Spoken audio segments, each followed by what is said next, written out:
कृषि के प्रकारों में आज का हमारा टॉपिक कमर्शियल डेयरी फार्मिंग, वाणिज्यिक डेयरी फार्मिंग। ये हेड फार्मिंग क्या होती है, किन क्षेत्रों में की जाती है, क्या क्या इसके मुख्य लक्षण यानी विशेषताएं हैं, ये है सब टॉपिक्स जानेंगे। आइए शुरू करते हैं। सबसे पहले होती क्या है, शीतोष्ण अक्षांशों में स्थायी चरागाहों के उपयोग पर आधारित एक उन्नत और कुशल प्रकार की कृषि। शीतोष्ण अक्षांशों में, शीतोष्ण अक्षांश आपको बिल्कुल ध्यान होने चाहिए कि हम भौतिक भूगोल के अंदर उनको डिटेल के अंदर पढ़ते हैं। खासकर उत्तरी गोलार्ध में ये ज़्यादा प्रचलित है। 50 से 60 डिग्री अक्षांशों के बीच जो शीतोष्ण अक्षांश हैं, उन क्षेत्रों के अंदर स्थायी चरागाहों के उपयोग पर आधारित इनके लिए जो चरागाह बने होते हैं स्थायी होते हैं।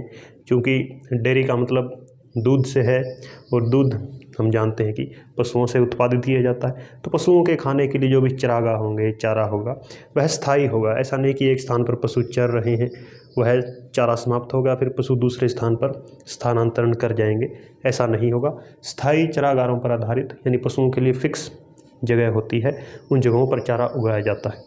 उसके बाद उन्नत और कुशल प्रकार की कृषि है और इसके अंदर अत्यधिक हाईटेक मशीनों का प्रयोग होता है।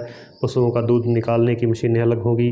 दूध हम जानते हैं कि जल्दी ख़राब हो जाता है, तो उसे बचाने के लिए जो ठंडा रखने के प्रशीतक यंत्र होते हैं उनका विकास, या पशुओं के लिए जो भी वैज्ञानिक विधियां हैं उनका प्रजनन है, या उन्हें बीमारियों से बचाने के लिए, यानी सब कुछ क्या होगा, उन्नत और कुशल प्रकार की कृषि के अंतर्गत इसके अंदर आता है। तो आप समझ गए होंगे कि कमर्शियल डेयरी फार्मिंग क्या है। उसके बाद इसका वितरण देखते हैं। अक्षांश तो यही रहेंगे, शीतोष्ण अक्षांश। इनमें उत्तरी पश्चिमी यूरोप के लगभग 7-8 देश होंगे जो कि बिल्कुल उत्तरी और पश्चिमी इलाके में है। खासकर जैसे हम ऊपर से बात करें तो नॉर्वे है, स्वीडन है, डेनमार्क है, या यूके है, आयरलैंड है, जर्मनी है, यानी ये 6-7 देश हैं खासकर। उसके बाद उत्तरी पूर्वी यूएसए, कनाडा का कुछ हिस्सा है जो कि कनाडा में अटलांटिक के तट पर स्थित है। ऑस्ट्रेलिया के दक्षिण पूर्वी भाग हैं, न्यूजीलैंड के उत्तरी द्वीप हैं। इन सब क्षेत्रों से लगभग जो 90% वाणिज्यिक दूध है उसका उत्पादन किया जाता है। इसके अतिरिक्त भी कुछ एक पार्ट हैं, मध्य चिली के अंदर है या पूर्वी रूस है, इन सब के अंदर आते हैं। तो इनको आपको मैप के ऊपर चिन्हित करना आना चाहिए, इसकी आप प्रैक्टिस रखें, फिर आपको ज़्यादा नंबर मिलने के चांसेस बढ़ जाते हैं। क्योंकि फिर जो चेक करते हैं पेपर, वो समझ जाते हैं कि बच्चों को अच्छी नॉलेज है जगहों की। उसके बाद अब इसके लक्षण देखते हैं, क्या क्या विशेषताएं हैं। सबसे पहले तो पूंजी प्रधान कृषि है।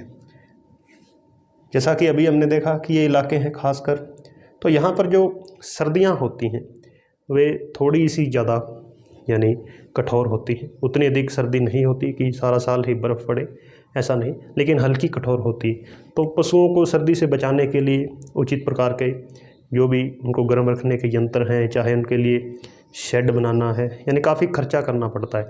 जो भी उनके लिए ढांचा तैयार करते हैं उसके अंदर खूब सारी पूंजी की आवश्यकता होती है। इसके अतिरिक्त दूध निकालने की मशीनें हैं, दूध को ख़राब होने से बचाना है या उसको बेचने जाना है, ट्रांसपोर्ट, तो उस सब के लिए क्या है, अत्यधिक पूंजी चाहिए, इसलिए यह पूंजी प्रधान कृषि है। श्रम सघन व्यवसाय भी है।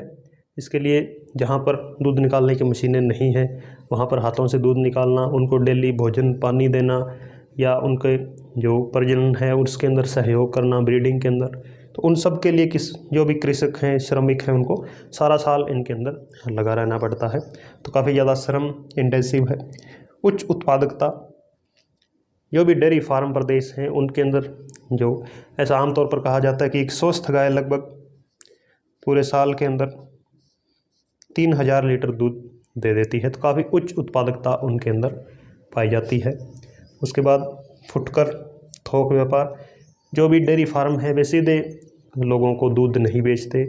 ये सबसे पहले थोक जो व्यापारी होते हैं दूध के, उनको दूध बेचते हैं होलसेल के अंदर। उसके बाद होलसेलर हैं वो फुटकर व्यापारियों को दूध बेच देते हैं, फिर फुटकर आम उपभोक्ताओं तक दूध पहुंचाते हैं।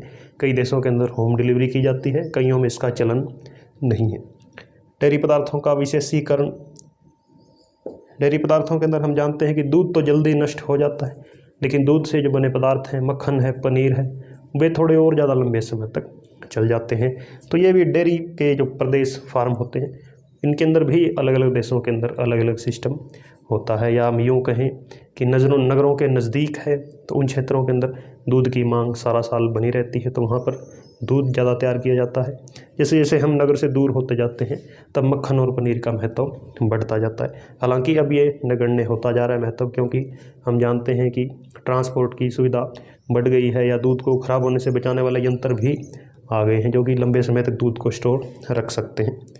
इसके अतिरिक्त आर्थिक समस्याएँ, कोई भी कृषि है उसके अंदर आर्थिक समस्याएं तो आती हैं, खासकर चाहे दूध या उसके बने पदार्थों की जो डिमांड है वो कम हो, या उनको ज़्यादा उसकी लागत अधिक पड़ रही हो, उनकी आय कम हो रही हो, तो ये सब समस्याएं भी इस कृषि के अंदर देखी जाती है। इसके अतिरिक्त जलवायु परिवर्तन भी इसकी सुभेद्यता को बढ़ा देता है। जैसे यूरोप के अंदर अभी हीट वेव चल रही है, बहुत ज़्यादा तापमान, तो उससे वहाँ पर भी पशुओं को भी काफ़ी ज़्यादा दिक्कत आ रही है।